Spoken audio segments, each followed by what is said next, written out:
মেয়েদের নামের সাথে বাবার নাম বা বিয়ের পর স্বামীর নাম যুক্ত করা কি কোনো বিধিনিষেধ আছে? মোবাইলের স্ক্রিনে ওয়ালপেপার হিসেবে মানুষ বা কোনো প্রাণীর ছবি সেভ করা শরীয়ী বিধান কি? মদিনা ও কাবার ছবি বিশিষ্ট জায়নামাজে দাঁড়িয়ে নামাজ পড়া কি কোনো বেয়াদবি হবে? আবুল কাশেম শেরপুর থেকে প্রশ্ন করেছেন যে মেয়েদের নামের সাথে বাবার নাম বা বিয়ের পরে স্বামীর নাম যুক্ত করা কি কোনো বিধিনিষেধ আছে?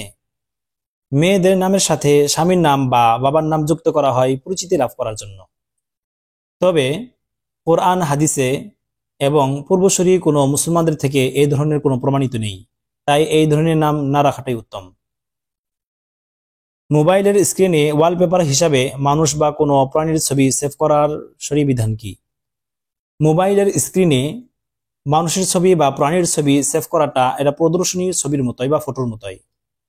রাসূলুল্লাহ সাল্লাল্লাহু আলাইহি ওয়াসাল্লাম হাদিস শরীফে বর্ণনা করেছেন, লা তাদখুলুল মালাইকাতু বাইতান ফীহি কালবুন আও তাসাবির। ওই সমস্ত ঘরে রহমতের ফেরেশতা প্রবেশ করে না যে সমস্ত ঘরে মানুষের ছবি বা কোনো কুকুর থাকে। অতএব আমরা যখন মোবাইল ব্যবহার করি তখন মোবাইলে স্ক্রিনে টাচ লাগার কারণে ওপেন হয়ে যায় বা ফটোটা ভাসমান হয়ে যায়। আর যখন ভাসমান হয়ে যায় তখন এই ফটোটা প্রদর্শনী ফটোর মতোই। অতএব স্ক্রিনে মানুষের ছবি বা প্রাণীর ছবি ব্যবহার না করাটাই সবচেয়ে উত্তম। আরও যদি কোনো ব্যক্তি মহিলার ফটো সেভ করে বা ওয়ালপেপার হিসেবে রাখে তাহলে প্রদর্শনী গুনার সাথে সাথে পর্দা লঙ্ঘনেরও গুনাহ হয়ে যায়। তাই এই ধরনের ফটো না রাখাটাই সবচেয়ে উত্তম।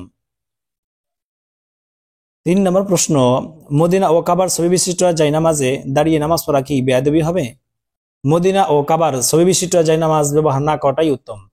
মদিনার ছবি যেহেতু প্রকৃত মদিনা নয়, কাবার ছবি যেহেতু প্রকৃত কাবা নয়, এবং কোনো ব্যক্তি তুচ্ছ তাচ্ছিল্য করে বা বেয়াদবিমূলক পায়ের নিচেও রাখে না, তাই এ জাতীয় জায়নামাজ দ্বারা নামাজ পড়া নামাজের কোনো ব্যাঘাত হবে না এবং বেয়াদবিও হবে না।